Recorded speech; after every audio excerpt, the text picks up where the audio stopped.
Hi friends, ಎಲ್ರಿಗೂ ನಮಸ್ಕಾರ. Welcome to my channel. ನಾನು ಹೇಮ ಮಾತಾಡ್ತಾ ಇರೋದು. ಫ್ರೆಂಡ್ಸ್, ಇವಾಗ ನೋಡಿ ಸಂಜೆ ಪೂಜೆ ಮಾಡಿದ್ದೀವಿ.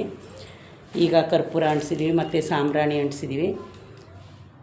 ನೋಡಿ ಫ್ರೆಂಡ್ಸ್, ನಮ್ಮ ಮನೇಲಿ ಇವಾಗ ಸಾಯಂಕಾಲದ ಪೂಜೆ ಇದೆ. ಈಗ ನೋಡಿ ಎಲ್ರಿಗೂ ಅರಿಶಿನ ಕುಂಕುಮಕ್ಕೆ ನೋಡಿ ಕೊಟ್ಟಿದ್ದೀವಿ. ಇನ್ನು ಒಂದು 2 ಉಳಿದಿದೆ ನೋಡಿ. ಅವ್ರಿಗೆ ಬಳೆ ಮತ್ತು ಅರಿಶಿನ, ಇದು ಸಜ್ಜಿಗೆ, ಅದಕ್ಕೆ ಯಾವಾಗಲೂ ಕಾಯನ್ನು ಕೊಡಬೇಕಲ್ಲ, ಒಂದು ಅದಕ್ಕೆ ಹಾಕಿ ಕೊಟ್ಟಿದ್ದೀವಿ. ಆಮೇಲೆ ಫ್ರೆಂಡ್ಸ್ ನೋಡಿ, ಇದು ಕಪ್ಪು ಮಾಡಿ ಕೊಟ್ಟಿದ್ದಾರೆ ನಮಗೆ ಇಕ್ಕಳಕ್ಕೆ. ಅದನ್ನು ನಾವು ಒಂದು ಡಬ್ಬಿಗೆ ಸ್ಟೋರ್ ಮಾಡಿ ಇಡಬೇಕು. ಈಗ ಸಾಯಂಕಾಲ ಫ್ರೆಂಡ್ಸ್ ನೋಡಿ, ಅದು ಬಂದರ್ಗೆ ಇಕ್ಕಳಕ್ಕೆ ಎಲೆಲ್ಲ ಹಂಗೆ ಇಟ್ಟಿದ್ದಾರೆ. ನಾನು ಪೂಜೆ ಮಾಡಿದೆ, ನನ್ನ ಮಗಳು ಪೂಜೆ ಮಾಡಿದ್ಲು. ಕರ್ಪೂರ ಸಾಂಬ್ರಾಣಿ ಎಲ್ಲ ಅಂಟಿಸಿದ್ದೀನಿ ಫ್ರೆಂಡ್ಸ್. ಇದಕ್ಕೆ ನಾನೀಗ ದಾರ ತರಕ್ಕೆ ಹೋಗಬೇಕು, ಬೂದುಗುಂಬಳಕಾಯಿ ನೇತಾಕೋಕ್ಕೆ. ಸಂಜೆ ಈಗ ಬಂದರ್ಗೆಲ್ಲ ನೋಡಿ ನಾವೀಗ ಈ ಪ್ರಸಾದ ಕೊಟ್ಟು ಅರಿಶಿನ ಕುಂಕುಮ ಎಲ್ಲ ಆಯಿತು ಫ್ರೆಂಡ್ಸ್. ಇದೀಗ ಈ ಥರ ಕಸ ಎಲ್ಲ ಹರ್ಗೈತಲ್ಲ, ಈಗ ಅವರು ಇದನ್ನು ಏನು ಕ್ಲೀನ್ ಮಾಡೋಂಗಿಲ್ಲ, ಪರ್ಕೆಯಲ್ಲಿ ಗುಡಿಸ್ಬಾರ್ದು ಅಂತ ಹೇಳಿದರು. ಅದಕ್ಕೋಸ್ಕರ ನಾವು ಏನು ಇದನ್ನು ಕ್ಲೀನ್ ಮಾಡಿಲ್ಲ.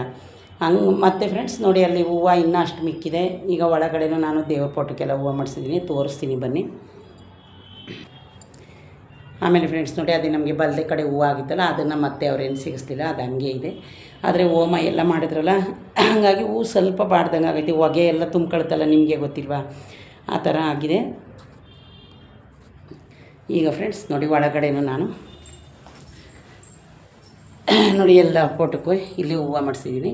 ದೀಪ ಮಾತ್ರ 2 ಕಡೆ ಅಂಟಿಸ್ಬಾರ್ದಲ್ಲ ನೋಡಿ, ಅದು ಕಾಯಿ ಅವ್ರ ಹಣ್ಣೆಲ್ಲ ನಮಗೆ ಕೊಟ್ಟಿದ್ರಲ್ಲ, ಅದು ಎತ್ತಿಕ್ಕಿದ್ದೀನಿ. ಈಗ ಸಂಜೆನೇ ಮಾಡಿಸಿದ್ದೀನಿ ಫ್ರೆಂಡ್ಸ್. ಹೂವು ಬೆಳಗ್ಗೆ ನಾನು ಊಟ ಮಾಡಿಬಿಟ್ಟು ನಾನೇನು ಮಾಡಿದೆ, ಫುಲ್ಲು ಮಲ್ಕೊಬಿಟ್ಟಿದ್ದೆ. ಊಟ ಮಾಡಿ ಫ್ರೆಂಡ್ಸ್ ನಾನು ಒಂದು 2 o'clock ಮಲ್ಕೊಂಡಿದ್ದೆ. ಅಲ್ಲೇ ಆಚೆಲೆ ಬೆಡ್ ಇತ್ತಲ್ಲ ಗಾಳೀಲಿ, ನಾನು ನನ್ನ ಮಗಳು ಇಬ್ಬರು ಅಲ್ಲೇ ಆಚೆಲೆ ಮಲ್ಕೊಂಡಿದ್ವಿ ಫ್ರೆಂಡ್ಸ್. ಮಲ್ಕೊಂಡು ನಾನು ಎದ್ದಾಗ 5:30, ಸಾಯಂಕಾಲ 5:30ಗೆ ಎದ್ದು ಮತ್ತೆ ಎಲ್ಲ ಪೂಜೆ ಮಾಡಿ, ಆಮೇಲೆ ಫ್ರೆಂಡ್ಸ್ ನಮಗೆ ಅವ್ರು ಹೇಳಿದರು 6 ಗಂಟೆ ಮೇಲೆ ಬೂದುಗುಂಬಳಕಾಯಿನ ಬಾಗಿಲಿಗೆ ಹೊಡಿಬೇಕು ಅಂತ ಹೇಳಿದರು ಫ್ರೆಂಡ್ಸ್. ಅದಕ್ಕೋಸ್ಕರ ನೋಡಿ ನಾವಿವಾಗ ಬನ್ನಿ ಬಾಗಿಲಲ್ಲಿ ಇವಾಗ ಫ್ರೆಂಡ್ಸ್ ಆಚೆಲಿ ಯಾಕೋ ಲೈಟು ಡಿಮ್ ಆ್ಯಂಡ್ ಆಫ್ ಆಗಿ ಹೋಗ್ಬಿಟ್ಟಿದೆ. ಅದನ್ನು ನಾನು ತಂದು ಹಾಕಲೇ ಇಲ್ಲ ನೋಡಿ, ತುಳಸಿದ್ದು ಕತ್ಲೆಯಲ್ಲಿ ಕಾಣಿಸಲ್ಲ ನಿಮಗೆ. ಈ ಥರಕ್ಕೂ ಯಾರಿಗೂ ಪುರುಷತ್ತು ಇಲ್ಲ ಫ್ರೆಂಡ್ಸ್. ಯಾಕಂದರೆ ನೋಡಿ, ಸಂಜೆ ನಾನು ಮತ್ತೆ ಬಾಗಿಲು ಸಾರಿಸಿ ಬೇರೆ ರಂಗೋಲಿ ಹಾಕಿದ್ದೀನಿ, ಚಿಕ್ಕದು. ಇದು ನಾನು ಎಷ್ಟೋ ಸಲ ನಿಮಗೆ ತೋರಿಸಿದ್ದೀನಿ.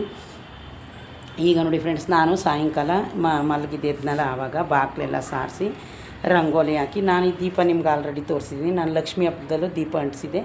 ಬಾಗಿಲಿಗೆ ನೋಡಿ ಪೂಜೆ ಮಾಡಿದ್ದೀನಿ.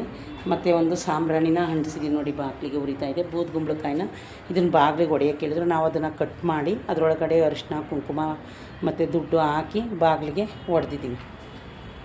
ಇನ್ನೂ ಒಂದು ಬೂದುಗುಂಬಳಕಾಯಿ ನಾವು ಈಗ ಹೋಗ್ತೀನಿ ಫ್ರೆಂಡ್ಸ್, ಗದ್ಗೆ ಅಂಗಡಿಗೆ ಹೋಗಿ ನಾವು ದಾರ ತರಬೇಕು. ಅದನ್ನು ಪೂಜಾರು ಇವಾಗ ಬರ್ತೀನಿ ಸಾಯಂಕಾಲ, ಇಲ್ಲ ಅಂದರೆ ಬೆಳಗ್ಗೆ ಬರ್ತೀನಿ ಅಂತ ಹೇಳಿದರೆ, ಅವರು ಬೆಳಗ್ಗೆ ಬಂದು ಆ ಬೂದುಗುಂಬಳಕಾಯಿನ ನಮಗೆ ಕೈಯಲ್ಲಿ ಎತ್ಕೊಡ್ತಾರೆ. ಎತ್ಕೊಟ್ಟಾಗ ನಾವು ಅದನ್ನು ಕಟ್ಟಬೇಕು ನೋಡಿ. ಇದು ಹಳೆ ಬೂದುಗುಂಬಳಕಾಯಿ, ಇನ್ನೂ ಬಿಚ್ಚಿಲ್ಲ. ಯಾಕೆ ಅಂದರೆ ಫ್ರೆಂಡ್ಸ್, ಅದನ್ನು ಕಟ್ಟುವಾಗ ನಾನೇನು ಮಾಡ್ತೀನಿ, ಅದನ್ನು ಬಿಚ್ತೀನಿ. ಬಿಚ್ಚಿ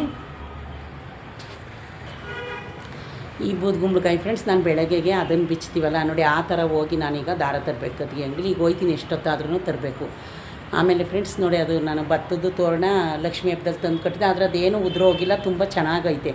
ನಾನು ಬಿದ್ದೋಗುತ್ತೇನೋ ಅದು ಭತ್ತ ಎಲ್ಲ ಕಾಳು ಅಂತ ಇಷ್ಟು ದಿವಸ ತರದೇ ಇದೆ. ಈಗ ಎಲ್ಲರ ಮನೇಲೂ ಅದನ್ನೇ ತಂದು ಹಾಕಿದ್ದಾರೆ. ಆಮೇಲೆ ಫ್ರೆಂಡ್ಸ್ ನೋಡಿ, ಈಗ ಬೂದುಗುಂಬಳಕಾಯ್ದೆಲ್ಲ ಆಯಿತು. ಈಗ ನೋಡಿ ರಂಗೋಲಿ ಇಟ್ಬಿಟ್ಟಿದ್ದೀನಿ.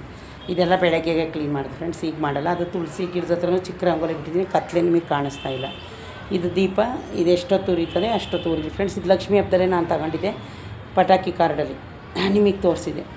ಹಂಗಾಗಿ ಫ್ರೆಂಡ್ಸ್ ಈಗ ನೋಡಿ ನಮ್ಮದು ಸಂಜೆ ಪೂಜೆ ಇಷ್ಟೈತೆ. ಇವಾಗ ನಮ್ಮ ಓನರ್ನ ಕುಂಕುಮ ಕರೆದಿ ಅವರೆಲ್ಲ ಹೋಗಿದ್ದಾರಂತೆ, ಬಂದಿಲ್ಲ. ಅದಕ್ಕೆ ನನ್ನ ಮಗಳು ಇನ್ನಿಷ್ಟು ರೆಡಿ ಮಾಡಿದ್ದಾಳೆ.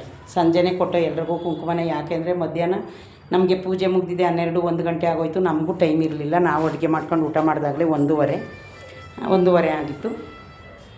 ಹಾಗಾಗಿ ನಾವು ಅದೇನು ಮಾಡಲಿಲ್ಲ. ಇವಾಗ ಇದೆಲ್ಲನೂ ಇವಾಗ ಪೂಜಾರು ಸಂಜೆ ಆದರೆ ಸಂಜೆ ಬರ್ತೀನಿ ಅಂದರೆ, ಅವ್ರಿಗೂ ಬೇರೆ ಕಡೆ ಎಲ್ಲ ಪೂಜೆ ಇರುತ್ತಲ್ಲ. ಅದು ಬಾಳೆ ದಿಂಡು ಏನು ಗೊತ್ತಾ, ದೊಡ್ಡದಲ್ವಾ. ನಾನು ಚಿಕ್ಕದು ಸ್ಟ್ಯಾಂಡು ನಮ್ಮ ಹತ್ರ ಇರೋದು ನೋಡಿ, ಇದು ಕರೆಕ್ಟಾಗೈತೆ. ಅದು ಒಂದು ಕಡೆಗೆ ಇದಾಗೈತೆ. ಅದು ಏನಾದರೂ ಇನ್ನೇನು ಫ್ರೆಂಡ್ಸ್, ಈಗ ಹಂಗೆ ಇರಲಿ ಅಂದ್ಬಿಟ್ಟು ನಾನು ಏನು ಅದನ್ನು ಮುಟ್ಟಿ ನೋಡಲಿಲ್ಲ. ಆಮೇಲೆ ಇಷ್ಟು ಆಗಿದೆ. ಅವರು ಕಾಯನ್ನೆಲ್ಲ ನೋಡಿ ಫ್ರೆಂಡ್ಸ್, ನಾನು ಕಾಯನ್ನು ಹಂಗೆ ಅವ್ರಿಗೆ ಎತ್ತಿಕ್ಕಿದ್ದೀನಿ. ಕಾಣಿಸ್ತಾ ಇದೆಯಾ ಕಾಯನ್ನು? ಇದೆಲ್ಲ ಹಂಗಿದೆ. ಇದು ಕಪ್ಪು, ಅದು ನಮಗೊಂದು ವರ್ಷದ ತನಕ ಇಟ್ಕೊಳ್ಳೋಕ್ಕೆ ರೆಡಿ ಮಾಡಿಟ್ಟಿದ್ದಾರೆ. ಈಗ ನಾನು ಅದೊಂದು ಡಬ್ಬಿಗೆ ಸ್ಟೋರ್ ಮಾಡ್ತೀನಿ ನೋಡಿ ಫ್ರೆಂಡ್ಸ್. ಅದು ಗಣೇಶ ಪೂರ್ತಿ ಮುಚ್ಕೊಂಡು ಹೋಗೈತೆ ನೋಡಿ. ಇಲ್ಲಿ ಗಣೇಶ ಹೋಮ ಮತ್ತು ಅದು ನವಗ್ರಹದ್ದೆಲ್ಲ ಅಲ್ಲೈತೆ. ಅದನ್ನು ನಾವು ಮುಟ್ಟ ಆಗಿರೋಲ್ಲ ಇವಾಗ. ಎಲ್ಲ ಆಯಿತು ಫ್ರೆಂಡ್ಸ್. ನೀವೇ ನೋಡಿ ಸ್ವಲ್ಪ ಹೂವು ಅದು ಅಷ್ಟೇ ಬಾರ್ದಾಗ. ಆಮೇಲೆ ಅದು ಹೂವು ಬಿದ್ದಿತ್ತಲ್ಲ ನಮಗೆ ಬಲದೆ ಕಡೆ ಹೂವು ಆಯ್ತಲ್ಲ, ಅದನ್ನು ಅವರು ಇನ್ಮೇಲಕ್ಕೆ ಏನು ಸಿಗಿಸ್ಬೇಡಿ ಅಂತ ಹೇಳಿದ್ರು. ಅದಕ್ಕೆ ನಾವು ಅದನ್ನೇನು ಮುಟ್ಟಲಿಲ್ಲ. ಆಮೇಲೆ ಫ್ರೆಂಡ್ಸ್ ನೋಡಿ ನಾನೇನು ಮಾಡಿದ್ದೀನಿ ತೋರಣ ಈ ಸಲ ಉಲ್ಟಾ ಹಾಕಿದ್ದೀನಿ ನೋಡಿ. ಉಲ್ಟಾ ಅಂದರೆ ಅದು ಮೇಲೆ ಬರಬೇಕಿತ್ತು. ಆಮೇಲೆ ನನ್ನ ಮಗಳು ಬಂದು ಹೇಳ್ತಾಯಿಲ್ಲ, ಮಮ್ಮಿ ಅದನ್ನು ನೀನು ಉಲ್ಟಾ ಹಾಕಿದೆ ಅಂತ. ಆದರೂ ಒಂಥರ ಚೆನ್ನಾಗಿ ಕಾಣಿಸ್ತಾ ಇದೆಯಲ್ಲ, ಅರ್ಜೆಂಟೆಲ್ಲ ಆ ಥರ ಮಾಡಿದ್ದೀನಿ ಫ್ರೆಂಡ್ಸ್. ದೀಪ ಇವತ್ತು ಅವ್ರೇನಾರ ಈಗ ಸಂಜೆ ತೆಗ್ದಿಲ್ಲ ಅಂದರೆ ಫ್ರೆಂಡ್ಸ್, ನಾನು ನೈಟೆಲ್ಲ ದೀಪನ ಹಾಗೆ ಉರಿಯೋಕ್ಕೆ ಬಿಡ್ತೀನಿ. ಯಾಕಂದರೆ ಎನಿ ಟೈಮ್ ಎಣ್ಣೆ ಬಿಟ್ಟಿರ್ತೀವಲ್ಲ, ಬೆಳಗ್ಗೆ ಬಿಟ್ಟಿದ್ದೆ ಮತ್ತು ಮಧ್ಯಾಹ್ನವೂ ಎಣ್ಣೆ ಬಿಟ್ಟಿದ್ದೀನಿ. ಹಂಗಾಗಿ ಫ್ರೆಂಡ್ಸ್ ಇನ್ನೇನು 2-3 ದಿವಸ ಕಳೆದ್ರೆ ಶಿವರಾತ್ರಿ ಬಂತು. ಈ ವರ್ಷದ್ದು ನಮ್ಮದು ಸತ್ಯನಾರಾಯಣ ಪೂಜೆ ತುಂಬ ಚೆನ್ನಾಗಾಯಿತು. ಏನು ತೊಂದರೆ ಇಲ್ಲ, ಎಲ್ಲ ಸಮಾಧಾನವಾಗಾಯಿತು. ಏನು ಯಾವುದೇ ಆಗಲಿ ಏನೂ ನಮ್ಗೆ ಅನ್ನಿಸ್ಲಿಲ್ಲ ಫ್ರೆಂಡ್ಸ್. ಸ್ವಲ್ಪ ನಮಗೆ ಕೆಲಸ ಜಾಸ್ತಿ ಆಗುತ್ತೆ ಮನೇಲಿ. ಪೂಜೆ ಇದ್ದರೆ ನಿಮಗೆ ಗೊತ್ತಲ್ಲ. ಇದು ಫ್ರೆಂಡ್ಸ್ ಹೋಮದ್ದು ಇನ್ನೂ ಅವರು ಬಂದಿಲ್ಲ. ಅವರೇ ಹೋದ ವರ್ಷ ನಾನೇ ಹೋಗಿ ತೊಗೊಂಡು ಬಂದಿದ್ದೆ ಟೆಂಪಲಲ್ಲಿ. ಈ ವರ್ಷ ನಾನು ಅವ್ರಿಗೆ ಹೇಳಿದ್ದೆ, ಸ್ವಾಮಿ ನನಗೆ ಸ್ವಲ್ಪ ಪುರುಷತ್ತಿಲ್ಲ ಬರೋಕ್ಕೆ ಅಂತ. ಅವರೇ 2 ಜನ ಬಂದಿದ್ದರು ನಮ್ಮ ಮನೆಗೆ. 2 ಜನ ಬಂದು ಪೂಜೆ ಮಾಡಿಕೊಟ್ರು. ಒಬ್ಬರಿಗೆ ಆಗಲ್ಲ ಅಂಥೇಳಿ. ಹೋದ ವರ್ಷವೂ 2 ಜನನೋ 3 ಜನನೋ ಬಂದರು. ಈ ವರ್ಷ 2 ಜನ ಬಂದರು ಫ್ರೆಂಡ್ಸ್. ಏನಂದರೆ ಈಗ ಎಷ್ಟೊಂದು ಜನ ಜಾಸ್ತಿ ಜನ ಇದ್ದಾರೆ ಮೇಡಮರೇ, ಇದು ಪೂಜೆ ಮಾಡಬೇಕು, ಪೂಜೆ ಐತೆ ಅಂತ. ಪಾಪ ಅವರು ನಮ್ಮ ಮನೇಲಿ ಏನೂ ಊಟ ಮಾಡಲಿಲ್ಲ ಫ್ರೆಂಡ್ಸ್. ಪೂಜೆ ಮಾತ್ರ ಮಾಡಿಕೊಟ್ಟು ಹೋದರು. ನೋಡಿದ್ರಲ್ಲ ಫ್ರೆಂಡ್ಸ್, ಸಂಜೆ ಪೂಜೆಯಲ್ಲಿ ನಮ್ಮ ಮನೇಲಿ ಇಷ್ಟು ಆಯಿತು. ಆಮೇಲೆ ಇನ್ನು ಇಲ್ಲಿ ಮಾಮೂಲಿ ನಂದು ಬಾಗಿಲಲ್ಲಿ ನಿಮ್ಗೆ ಆಲ್ರೆಡಿ ತೋರಿಸಿದ್ದೀನಿ. ಈಗ ಫ್ರೆಂಡ್ಸ್ ನಾನು ನೋಡಿ ಒಳಗಡೆಗೆ ಈ ಥರ ಕಾಣಿಸುತ್ತೆ. ಅದು ತೋರಣ ಬಾಗಿಲಲ್ಲಿ. ಇನ್ನೀಗ ನಾನು ಈ ಕಸ ಎಲ್ಲ ಗುಡಿಸ್ಬೇಡಿ ಅಂತ ಹೇಳಿದರೆ ನಾನು ಏನೂ ಗುಡಿಸಲ್ಲ. ಅವರೇನೋ ಬರ್ಬೋದೇನೋ 7 ಗಂಟೆ 8 ಗಂಟೆಗೆ. ಅವರೇನಿಲ್ಲ ಫ್ರೆಂಡ್ಸ್, ಬಂದರೆ ಆ ಕಳಸನ ಸಡ್ಲ ಮಾಡೋಕ್ಕೆ ಅವ್ರು ಹೇಳಿದ್ದಾರೆ. ಇವತ್ತು ಮಾಡ್ಬೋದು, ಇಲ್ಲಾಂದ್ರೆ ನಾಳೆನೂ ಮಾಡ್ಬೋದು ಮೇಡಮರೇ, ಏನು ತೊಂದರೆ ಇಲ್ಲ ಅಂತ ಹೇಳಿದ್ದಾರೆ. ಅವ್ರು ಯಾವಾಗಾದರೂ ಮಾಡಲಿ ಫ್ರೆಂಡ್ಸ್. ನಾವೀಗ ಸಾಯಂಕಾಲ 6 ಗಂಟೆಗೆ ಮಾಮೂಲಿ ದೀಪ ಅಂಟಿಸಿ ಗಂಧದ ಕಡ್ಡಿ ಬೆಳಗಿ ಕರ್ಪೂರ ಬೆಳಗಿ ನಾವು ಮಾಮೂಲಿ ಪೂಜೆ ಮಾಡ್ಕೊಂಡಿದ್ದೀವಿ ಎಲ್ಲರೂ ಮನೇಲಿ. ಅವ್ರು ಯಾವಾಗಾದರೂ ಬಂದ್ರೂ ಏನು ತೊಂದರೆ ಇಲ್ಲ. ನಾಳೆನಾದರೂ ಬಂದು ಕಳಸ ಸಡ್ಲ ಮಾಡ್ಬೋದು ಅವರು, ಇವಾಗಾದ್ರೂ ಬಂದು ಮಾಡೋದು ಫ್ರೆಂಡ್ಸ್. ಇದು ನಂದು 3ನೇ ವರ್ಷದ್ದು ಸತ್ಯನಾರಾಯಣ ಪೂಜೆ. ಈ ಮನೆಗೆ ಬಂದೂ ನಮಗೆ 3 ವರ್ಷ ಆಯಿತು ಫ್ರೆಂಡ್ಸ್. ನಾವು ಮಾರ್ಚ್ ಬಂದರೆ ಈ ಮನೆಗೆ ಬಂದು 3 ವರ್ಷ ಆಗೋಯ್ತು. ಬಂದು ಈ ಮನೆಗೆ 3 ವರ್ಷ ಹೆಂಗಾಯ್ತು ಅಂತಲೇ ಗೊತ್ತಾಗ್ತಾಯಿಲ್ಲ ಫ್ರೆಂಡ್ಸ್. ಯಾವುದಾದ್ರೂ ಒಂದು ಮನೆಗೆ ಹೋದರೆ ಹೆಂಗೆ ಬರುತ್ತೆ ವರ್ಷ ಅಂತಲೇ ಗೊತ್ತಾಗಲ್ಲ ಅಲ್ವಾ. ನಾವು ಈ ಮನೇಲಿ ಈಜಿಗಿರೋದು ಫ್ರೆಂಡ್ಸ್, ಬಾಡಿಗೆಗಿಲ್ಲ. ಇದು 3ನೇ ವರ್ಷದ ಪೂಜೆ ಈ ಮನೆಯಲ್ಲೇ ಮಾಡಿದ್ದೀವಿ. ಹೋದ ವರ್ಷ ಶಿವರಾತ್ರಿ ಹಬ್ಬದ ದಿನವೇ ಪೂಜೆ ಮಾಡಿದ್ದೆ. ನಂಗೆ ಈ ವರ್ಷವೂ ಹಬ್ಬದ ದಿನವೇ ಮಾಡೋಕ್ಕೆ ಇಷ್ಟ ಆಗಿತ್ತು. ಆದರೆ ಅವರು ಪೂಜಾರಿ ಇದ್ರಲ್ಲ, ಅವ್ರಿಗೂ ಸ್ವಲ್ಪ ಟೈಮ್ ಇರಲಿಲ್ಲ. ಹಂಗಾಗಿ ಅವರು ನಮಗೆ ತುಂಬ ಚೆನ್ನಾಗಿ ಪೂಜೆ ಮಾಡಿಕೊಟ್ಟಿದ್ದಾರೆ ಫ್ರೆಂಡ್ಸ್. ಏನು ತೊಂದರೆ ಇಲ್ದಂಗೆ ಬೇಗ ಕರೆಕ್ಟಾಗಿ 9 ಗಂಟೆಗೆ ಸ್ಟಾರ್ಟ್ ಆಯಿತು. ಆಮೇಲೆ ಫ್ರೆಂಡ್ಸ್ ನಾನು ಬೆಳಗ್ಗೆ ಎಷ್ಟು ಬೇಗ ಎದ್ದಿದ್ನೋ ನನಗೆ ಅಷ್ಟು ರೆಸ್ಟ್ ಸಿಕ್ತು. ಮಧ್ಯಾಹ್ನ 1 ಗಂಟೆಗೆ ಪೂಜೆ ಮುಗೀತಾ. ನಾನೇನು ಮಾಡಿದೆ, ಮಲ್ಕೊಬಿಟ್ಟೆ. 2 ಗಂಟೆಗೆ ಊಟ ಮಾಡಿ, ನಾವು ಉಪವಾಸ ಇದ್ವಲ್ಲ ಇಬ್ಬರೂ. ಉಪವಾಸ ಇದ್ದಿದ್ದಕ್ಕೂ ಊಟ ಮಾಡಿದ್ದಕ್ಕೂ ಚೆನ್ನಾಗಿ ಸ್ಲೀಪಿಂಗ್ ನಿದ್ದೆ ಬಂತು. ಮಲ್ಕೊಂಡು ಆಮೇಲೆ ಈಗ 6 ಗಂಟೆಗೆ ಎಲ್ರಿಗೂ ಅರಿಶಿನ ಕುಂಕುಮ ಕೊಡಬೇಕಿತ್ತು. ಅವ್ರಿಗೆಲ್ಲ ಅರಿಶಿನ ಕುಂಕುಮ ಕೊಟ್ಟಾಯಿತು. ಈಗ ಫ್ರೆಂಡ್ಸ್ ಸಾಂಬಾರಿದೆ, ನಾನು ಸ್ವಲ್ಪ ರೈಸ್ ಮಾಡ್ತೀನಿ ಅಷ್ಟೇ. ಈಗ ಇನ್ನೇನು ನಾನು ಮಾಡಲ್ಲ. ಅದು ಗದ್ಗೆ ಅಂಗಡಿಗೆ ಹೋಗಿ ಅದನ್ನು ಬೇರೆ ತರಬೇಕಲ್ಲ, ಬೂದ್ಗುಂಬಳಕಾಯಿ ನಾಳೆ ಕಟ್ಟೋಕ್ಕೆ.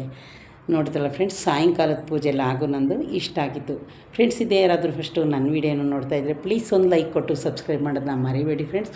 ಸತ್ಯನಾರಾಯಣ ಸ್ವಾಮಿ ನಿಮಗೆಲ್ರಿಗೂ ಒಳ್ಳೇದು ಮಾಡಲಿ. ಓಕೆ ಫ್ರೆಂಡ್ಸ್, ಬಾಯ್.